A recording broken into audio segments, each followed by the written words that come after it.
గారు మాట్లాడతారు. ఒక్క నిమిషం మీరుంటేనే మాట్లాడతాను. ఒక్క నిమిషం చెప్పండి. అందరికీ నమస్తే అండి. నా పేరు సుధీర్. నేను ఈరోజు ఇక్కడ నిలబడ్డాను అంటే దానికి ముఖ్య వ్యక్తి కారణం యమునా కిషోర్ అన్నయ్య. ఎందుకంటే అసలు నాకు ఈ యాడ్స్ అనేది అసలు ఏమీ తెలియదు. ఒక 2.5 years బ్యాక్ నన్ను ఫస్ట్ అసలు యాడ్ ఫిల్మ్ ఇండస్ట్రీకి ఒక ఆర్టిస్ట్గా పరిచయం చేసింది కూడా యమునా కిషోర్ అన్నయ్య. ఎంతోమంది టాప్ సెలబ్రిటీస్తో నాకు యాక్ట్ చేసే అవకాశం ఇచ్చారు. మహేష్ బాబు గారు అవ్వచ్చు, నాగార్జున గారు అవ్వచ్చు, రమ్యకృష్ణ గారు అవ్వచ్చు, ఇంకా నవ్య దీప గారు, అలీ గారు, ఇట్లా వీళ్ళందరూ అసలు నేను కల్లో కూడా ఊహించని పెద్ద పెద్ద స్టార్స్ తోటి నాకు యాక్టింగ్ చేసే అవకాశం ఇచ్చారు. వారిని చూసే నేను ఇన్స్పైర్ అయ్యి నాకు చిన్నప్పటి నుంచి ప్యాషన్ ఉంది డైరెక్షన్ పట్ల, యాక్టింగ్ పట్ల.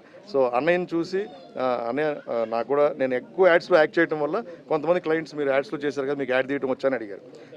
సో ఈరోజు ఇలా ఉన్నానంటే యమునా కిషోర్ అన్నయ్య కారణం. సో మీడియా మిత్రుల సమక్షంలో అందరి సమక్షంలో అన్నయ్య thank you so much, thank you, love you. నాకు మనోజ్ గారు ఏవీలో అన్నారు కదా దారం దొరికిందని, ఆ దారాన్ని సూదిని నా కెరీర్కి ఇచ్చింది యమునా కిషోర్ అన్నయ్య.